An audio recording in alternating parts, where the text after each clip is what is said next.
اعوذ باللہ من الشیطان الرجیم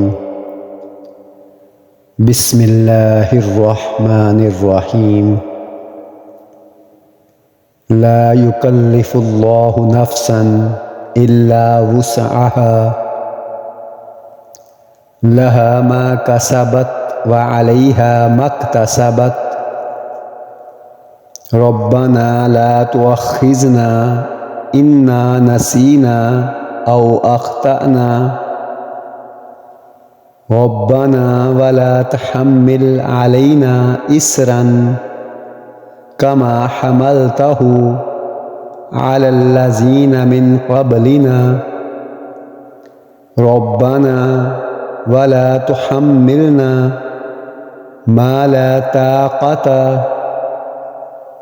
لنا به واعف عنا واغفر لنا وارحمنا انت مولانا فانصرنا على القوم الكافرین۔ اللہ کسی جان پر بوجھ نہیں ڈالتا مگر اس کی طاقت بھر۔ اسی کا فائدہ ہے جو اچھا کمایا اور اس کا نقصان ہے جو برائی کمائی۔ اے رب ہمیں نہ پکڑ اگر ہم بھولیں یا چوکیں۔ اے رب ہمارے اور ہم پر بھاری بوجھ نہ رکھ جیسا تو نے ہم سے اگلوں پر رکھا تھا۔ اے رب ہمارے اور ہم پر وہ بوجھ نہ ڈال جس کی ہمیں طاقت نہ ہو، اور ہمیں معاف فرما دے اور بخش دے اور ہم پر رحم کر۔ تو ہمارا مولا ہے، تو کافروں پر ہمیں مدد دے۔ اس آیت کی تفسیر کچھ یوں ہے: اللہ کسی جان پر اس کی طاقت کے برابر ہی بوجھ ڈالتا ہے۔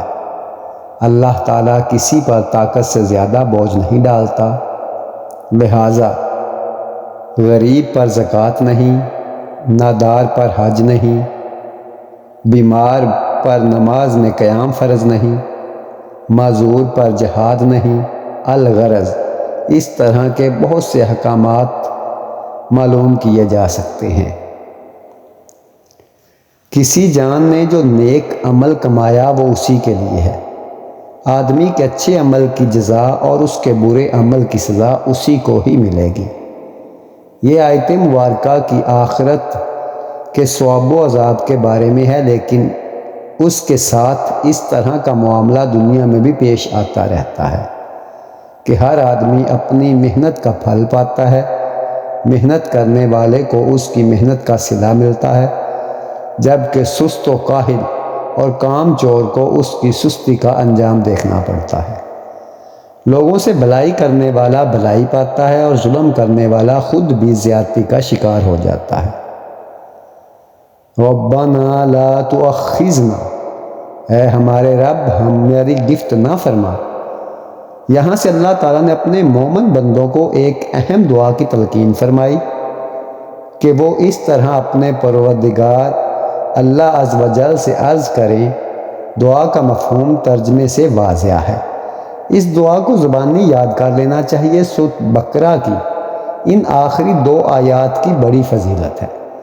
حضرت جبیر رضی اللہ تعالی عنہ سے روایت ہے کہ نبی اکرم صلی اللہ علیہ وآلہ وسلم نے فرمایا، اللہ تعالیٰ نے سورہ بقرہ کو ان 2 آیتوں پر ختم فرمایا جو مجھے اس کے عرش کے خزانے سے عطا ہوئیں، لہٰذا انہیں سیکھو اور اپنی عورتوں کو سکھاؤ کہ یہ نماز یعنی نماز میں ان کی قرأت کی جاتی ہے اور قرآن اور دعائیں ہیں۔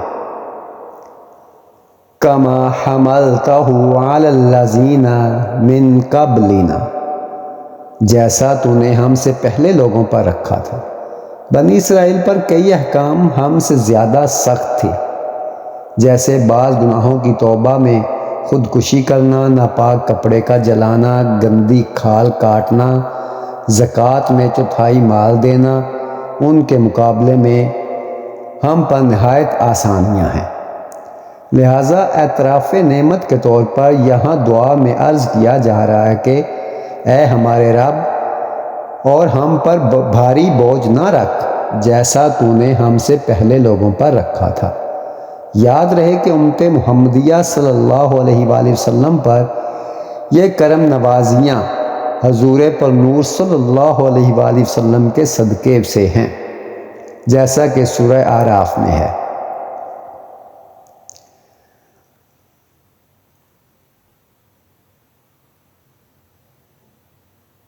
ہر ایک مسلمان کی سوچ میں یہ بات ہوتی ہے کہ اس کا رب رحیم ہے۔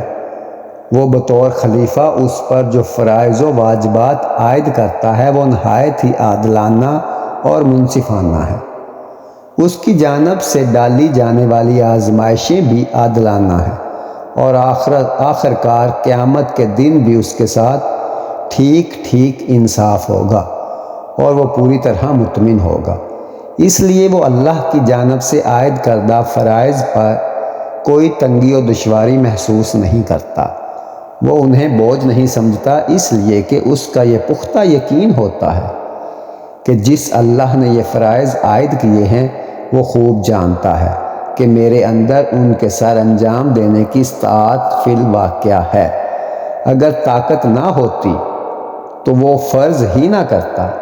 اس تصور سے ایک طرف تو دل مومن اطمینان اور انس و محبت سے بھر جاتا ہے، اور دوسری طرف اس کے اندر ان فرائض و واجبات کو سر انجام دینے کے لیے عزم اور ولولہ پیدا ہو جاتا ہے۔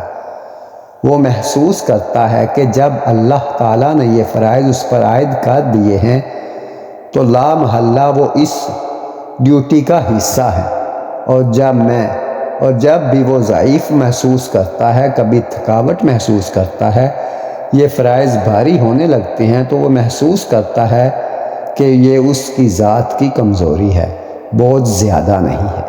چنانچہ وہ اپنے عزم کو از سر نو تازہ کرتا ہے، اپنی کمزوری کو دور کرتا ہے اور از سر نو فرائض پورے کرنے کا عزم کر لیتا ہے۔ جب تک وہ ایسا کر سکتا ہے، از سر نو عزم کرنے کے لیے مومن کے لیے اشارہ ہے کہ اگر راہ طویل ہو جائے تو از سر نو عزم کرو۔ چنانچہ تصور روح مومن اور اس کی ہمت مردانہ کے لیے کام کرتا ہے، اور اسی طرح اس کی ہمت اور اس کے ارادے میں پختگی آ جاتی ہے۔ اس لیے وہ سمجھتا ہے جو کچھ بھی ہے وہ اللہ تعالیٰ کی طرف سے ہے۔ اس تصور حیات کا دوسرا اہم حصہ ہے ہر شخص نے جو نیکی کمائی اس کا پھل اسی کے لیے ہے، اور جو برائی سمیٹی اس کا وبال اسی پر ہے۔ ہر فرد اپنے کیے کا ذمہ دار ہے، اس لیے اسے وہی کچھ ملے گا جو اس نے خود کمایا۔ نیز سزا بھی کسی کو صرف اس کے جرم کی ملے گی جو وہ خود کرے گا۔ ہر کوئی اپنے کیے کا ذمہ دار خود ہوگا۔ ہر شخص اپنے رب کے سامنے خود اپنا نامہ اعمال لے کر جائے گا، اور اسی میں وہی کچھ ہوگا جو اس نے کمایا، جس کا اس نے ارتکاب کیا۔ کوئی شخص وہاں ہیلا بہانہ نہ کر سکے گا، نہ وہاں کسی کو کسی کی امداد یا سفارش کی امید ہوگی۔ انسان بحیثیت فرد اپنے رب کے سامنے ہوگا۔ جب انفرادی موصولیت کا یہ تصور کسی مومن کے قلب میں جاں گزین ہو جاتا ہے تو ہر فرد اپنے اللہ کے جو حقوق اس کے ساتھ وابستہ ہوتے ہیں ان کا ذمہ دار بن جاتا ہے۔ وہ دوسرے انسانوں کی وجہ سے کسی صورت بھی ان حقوق کے الہیہ سے دستبردار نہیں ہوتا۔ اعلیٰ یہ شریعت کے مطابق یہ دستبرداری ہو۔ اب ہر انسان مومن کی ذات کے ساتھ جو حقوق اللہ وابستہ ہوتے ہیں وہ اس بارے میں ہر دھوکے، ہر حدود شکنی، ہر گمراہی اور ہر فساد کے مقابلے میں سینہ سپر ہو جاتا ہے۔ اس لیے وہ اپنے نفس اور اس کے ساتھ وابستہ حقوق اللہ کے بارے میں ذاتی طور پر خود جواب دہ ہے، اور ہر نفس کے ساتھ اللہ کے جو حقوق وابستہ ہیں وہ صرف وہی ہیں جن کا اللہ نے حکم دیا ہے یا جن سے اس نے منع فرمایا ہے۔ یعنی ہر فرد اپنے طرز عمل اور اپنے شعور میں صرف اللہ وحد کی بندگی بجا لائے۔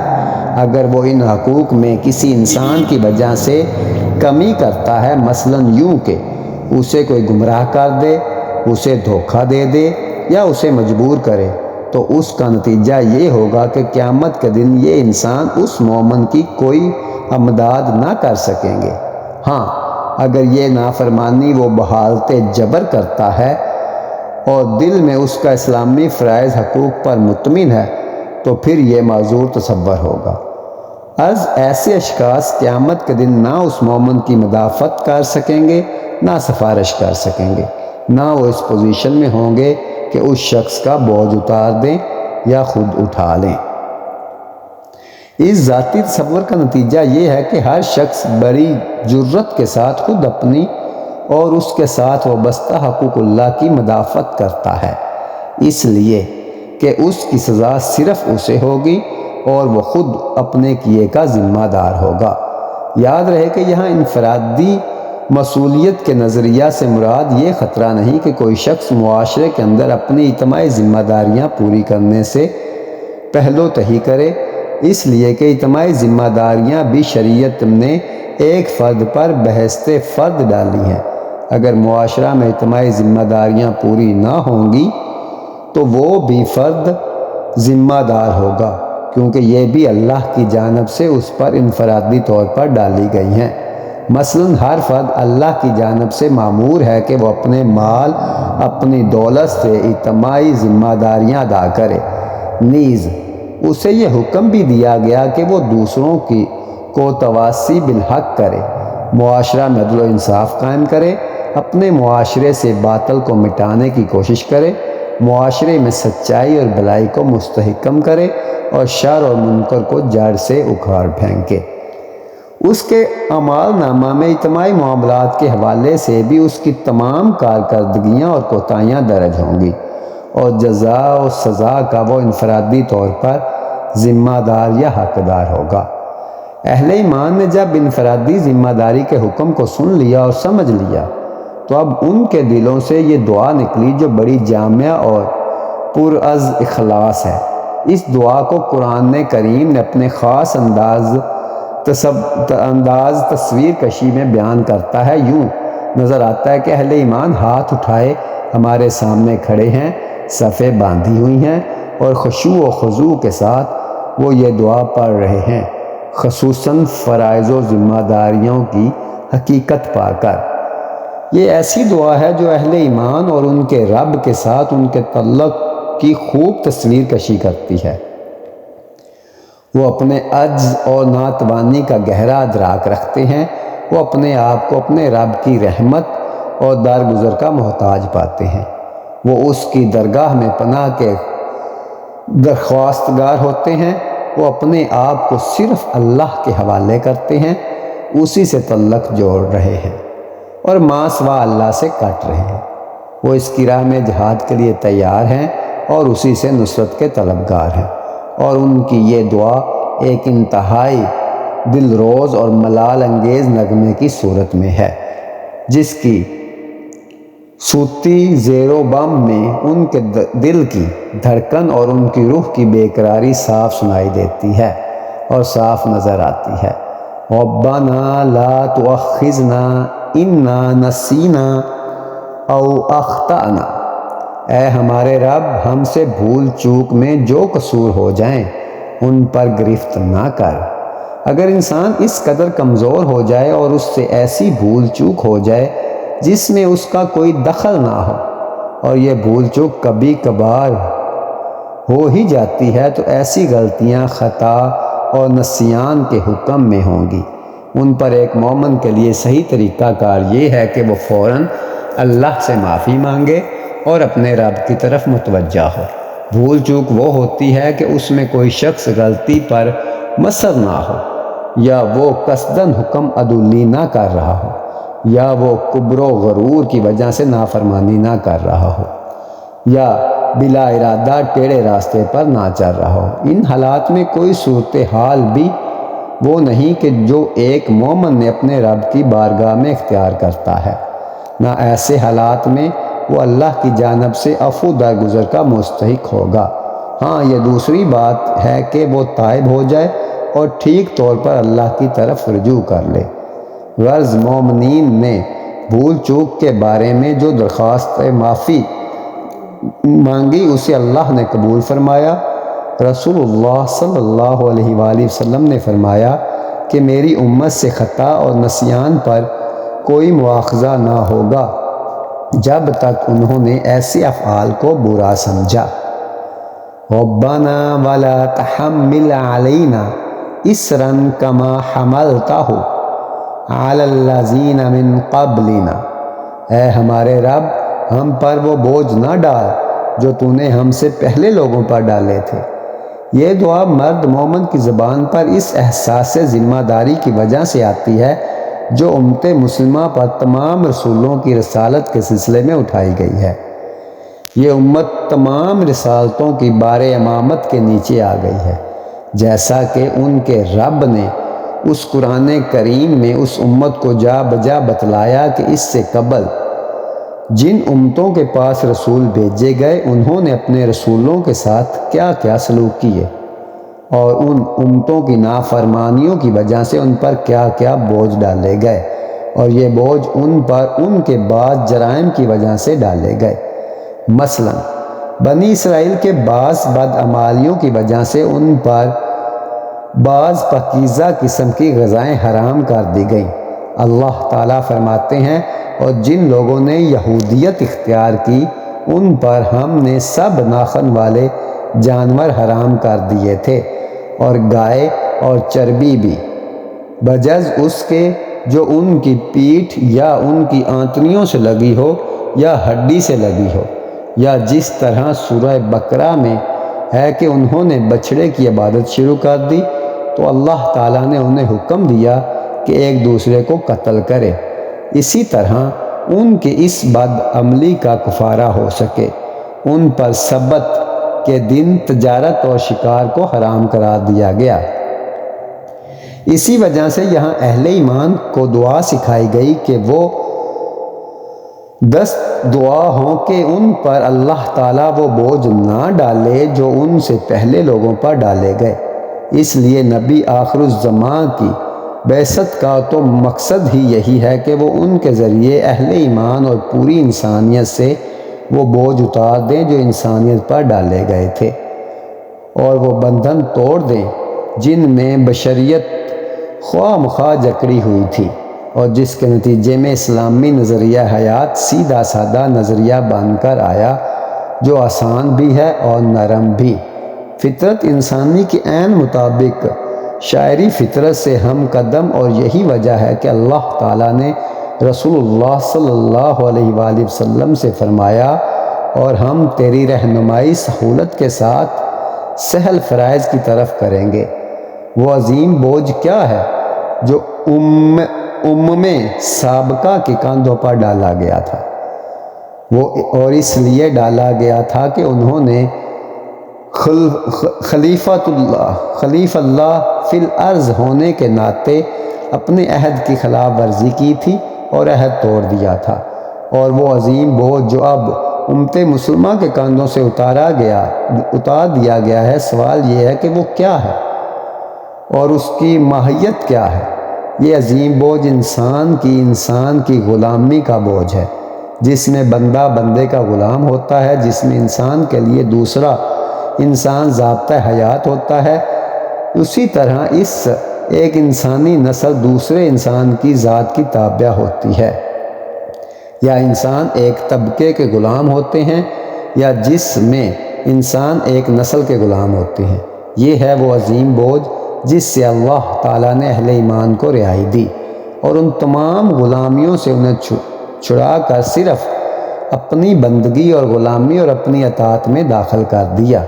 اس آزادی کے بعد اب اہل ایمان صرف اللہ تعالیٰ سے اپنے لیے ضابطہ حیات اخذ کرنے لگے، یوں انہیں ایک اللہ واحد کی غلامی میں داخل کر کے ان کی روح، ان کی عقل اور ان کی پوری زندگی کو دوسرے انسانوں کی غلامی سے نکالا گیا۔ اللہ عز و جل کی بندگی اور غلامی مفہوم کے انسان اپنی اقدار حیات، نیک و بد کا معیار اور اجتماعی زندگی کے قوانین صرف اللہ سے اخذ کرے گا، پوری انسانیت کے لیے آزادی کا نقطہ آغاز ہے۔ یوں ایک انسان دوسرے جبار و قہار انسانوں کی غلامی اور بندگی سے آزاد ہو جاتا ہے۔ اسی طرح وہ مذہبی پروتوں، کہنوں اور پیشواؤں کی غلامی سے بھی آزاد ہو جاتا ہے۔ مزید یہ کہ ایک انسان اوہام و خرافات اور رسوم و رواج کے بندھنوں سے آزاد ہو جاتا ہے، اور سب سے بڑی بات یہ کہ ایک انسان ہوائے نفس اور جسمانی شہوت و مرغوبات کے بندھن سے بھی چھٹکارا پا جاتا ہے۔ انسان ہر کھوئی ہوئی غلامی سے آزاد ہو جاتا ہے جو ناحق انسان کے کاندھوں پر سوار ہوتی ہے، اور تاریخ شاہد ہے ایسی غلامیوں نے انسانوں کی کمر توڑ کر رکھ دی تھی، اور جس کی وجہ سے لوگوں کے سر اللہ واحد القہار کے مقابلے میں دوسرے جباروں کے سامنے جھکتے تھے۔ ربنا ولا تحملنا ما لا طاقت لنا بہ، پروردگار جس بوجھ کو ہم اٹھانے کی طاقت نہیں رکھتے وہ ہم سے نہ اٹھوا۔ اس دعا سے اہل ایمان کے اس شعور کو اظہار ہوتا ہے کہ اب وہ انسان کی غلامی سے آزاد ہو گئے، نیز اب وہ خائف ہیں کہ کہیں وہ اپنی کوتاہیوں کے سبب دوبارہ غلامی میں واپس نہ جائیں، جو نہایت ہی برا دور تھا۔ اے ہمارے رب، ہم سے وہ بوجھ نہ اٹھوا جس کے اٹھانے کی طاقت ہم میں نہیں ہے۔ یہ ایک ایسی دعا ہے جس سے مکمل طور پر سر تسلیم خم کر دینے کی حقیقت کا اظہار ہوتا ہے۔ اہل ایمان کے دل میں اب یہ ارادہ اور نیت ہی نکل گئی کہ وہ احکام خدا بندی کی خلاف ورزی کریں گے، چاہے جو احکام بھی ہوں۔ وہ صرف یہ درخواست پیش کرتے ہیں کہ وہ ضعیف ہیں، یہ توقع رکھتے ہیں اجرائے احکام میں ان کی سخت کو مد نظر رکھا جائے۔ پروردگار ہم پر رحم کر اور تکلیف سے ہمیں بچا، تاکہ ان سے تعمیل احکام میں عجز و قصور کا ارتکاب نہ ہو، ورنہ وہ تو پختہ ارادہ کیے ہیں کہ مکمل تسلیم کا مظاہرہ کریں گے۔ صرف بندہ ناتواں کی امید یہ ہے کہ مالک ملک ان کے ساتھ مہربانی کرے، اور جس طرح وہ اپنے بندوں کے ساتھ جود و کرم، نرمی اور محبت کا رویہ رکھنے کے عادی ہیں، وہی سلوک ہم سے جاری رکھا جائے۔ ہم اپنی تقصیرات کا اعتراف کرتے ہیں، اور وہ تقصیریں صرف اسی صورت میں معاف اور بے اثر ہو سکتی ہیں جب اللہ کا فضل شامل حال ہو۔ وَاعْفُ عَنَّا وَاغْفِرْ لَنَا وَارْحَمْنَا، ہمارے ساتھ نرمی کر، ہم سے درگزر فرما، ہم پر رحم فرما۔ اس لیے کہ اس امتحان میں کامیابی کے لیے یہ واحد گارنٹی صرف اسی صورت میں اللہ تعالیٰ کی رضامندی حاصل ہو سکتی ہے۔ انسان جس قدر محنت سے وفاداری کرے، اس کے کام میں کوئی نہ کوئی کمی رہ جاتی ہے اگر اللہ کا فضل شامل حال نہ ہو۔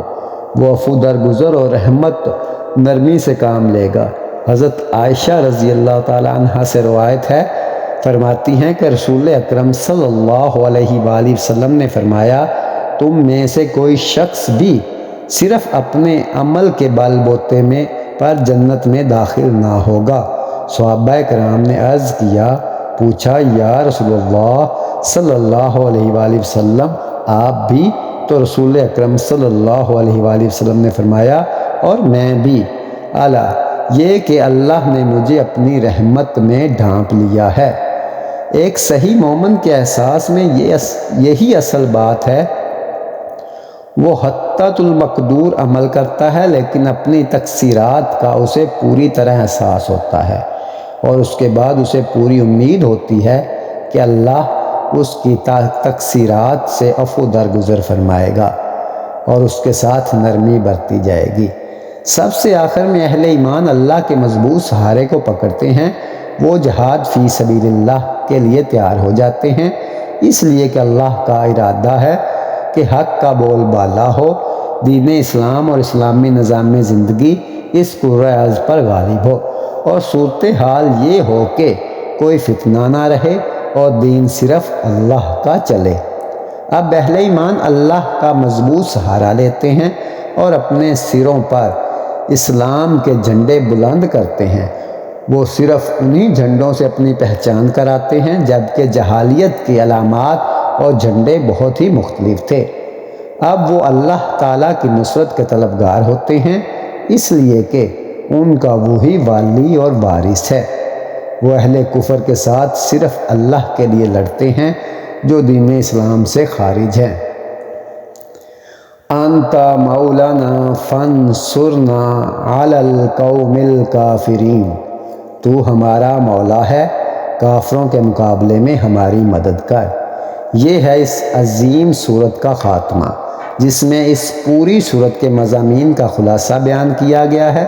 اس خلاصے میں اسلامی تصور حیات کا خلاصہ بیان ہوا اور یہ بتایا گیا کہ ایک سچے مومن کا اپنے رب کے ساتھ ہر حال میں کیا تعلق ہوتا ہے۔ اللہ تبارک و تعالیٰ سے دعا ہے کہ اللہ ہم سب کو ان احکامات پر عمل کرنے کی توفیق عطا فرمائے اور ہمیں اپنی زندگی کو نبی پاک صلی اللہ علیہ وآلہ وسلم اور قرآن اور دین اسلام کے مطابق چلانے کی توفیق عطا فرمائے۔ آمین ثم آمین۔ جزاک اللہ خیرہ۔